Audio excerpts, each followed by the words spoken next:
ശിവനെ ഇത് ഏത് ജില്ല എന്നൊക്കെ വിചാരിച്ചിരിക്കണ പോലെ അങ്ങനെ ശിവനെ വിളിച്ചിരിക്കുക. കാരണം നമുക്ക് മനസ്സിലാവില്ലല്ലോ, നമ്മൾ പൊട്ടന്മാരാണല്ലോ, നമുക്ക് ഈ പ്ലോട്ട് മനസ്സിലാവില്ലല്ലോ.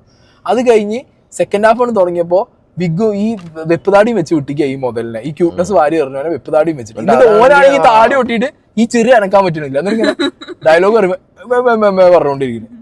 എടാ അറ്റ്ലീസ്റ്റ് ഒരു സിനിമയ്ക്ക് കമ്മിറ്റ്മെന്റ് എന്ന് പറയുമ്പോൾ ഇത്രയും വലിയ സിനിമയിൽ അപ്പുറത്ത് മോഹൻലാലിനെ ഇത്രയും വലിയൊരു നടൻ നിൽക്കുമ്പോൾ ഉള്ള താടി വന്നോട്ടെ എന്ന് വിചാരിച്ചത് അത് വളർത്തി വരില്ലേ? അല്ല അത് മാത്രല്ല, ഇതിലാ മറ്റേ ഇവന്റെ അച്ഛന്റെ വേഷം ചെയ്ത അയാളില്ല, അയാളെ താടി മീശയൊക്കെ ഉണ്ട്. ഞാൻ അയക്ക് വായ ഉണ്ടെന്ന് വിചാരിച്ചില്ല സത്യം പറഞ്ഞിട്ടുണ്ടെങ്കിൽ. മീശയൊക്കെ ഉണ്ട് ഇറങ്ങിയിട്ട് ഇവിടെ നിൽക്കണ.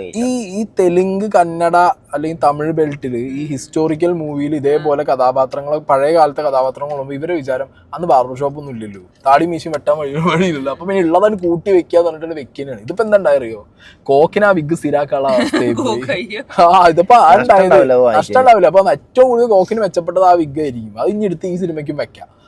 ആ രീതിയിൽ സെക്കൻഡ് ഹാഫ് എന്നൊക്കെ പറഞ്ഞു കഴിഞ്ഞാൽ ഞാൻ പല സിനിമയിലും പല പാസവും നമ്മൾ കണ്ടുമടുത്താണ്. അച്ഛൻ മകൻ പാസ എത്രയോ പറഞ്ഞിട്ട് പോയ സാധനങ്ങളാണ്.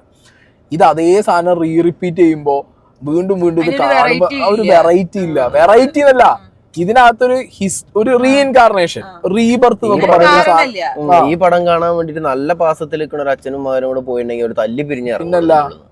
അച്ഛൻ മകനോട് കാണിക്കാൻ ഫസ്റ്റ് ഹാഫിൽ ഒരു പാസ് ഉണ്ടല്ലോ, അത് ഭയങ്കര എന്തൊക്കെയോ എത്ര സ്നേഹം ഉണ്ടെങ്കിലും ഇമ്മാരി കാട്ടിക്കൂട്ടുള്ള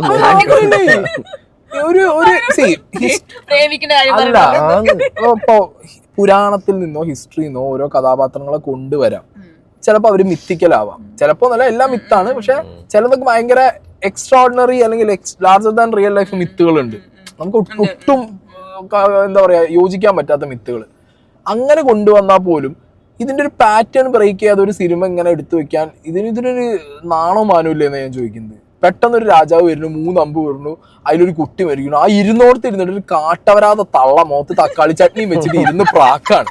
എന്നിട്ട് രാവിലെ മുതൽ വൈകുന്നേരം വരെ അതങ്ങനെ തന്നെ ഇരിക്കുന്നുണ്ട്. അന്ന് പോയടത്തൊക്കെ ചട്ടിനി മുഖത്ത് വെച്ച് തള്ള വന്നിരുന്നിട്ട് നിന്റെ മകൻ എന്നൊക്കെ പറഞ്ഞിട്ട് ഇരുന്നിട്ട് ഇതിനൊന്നും മാറ്റമില്ലേ? ഞാൻ സത്യത്തിൽ ഇതിന് മോഹൻലാൽ എന്ന് പറഞ്ഞ നടനെ ഞാൻ കുറ്റം പറയുള്ളൂ. ഒരു സ്ക്രിപ്റ്റ് വായിക്കും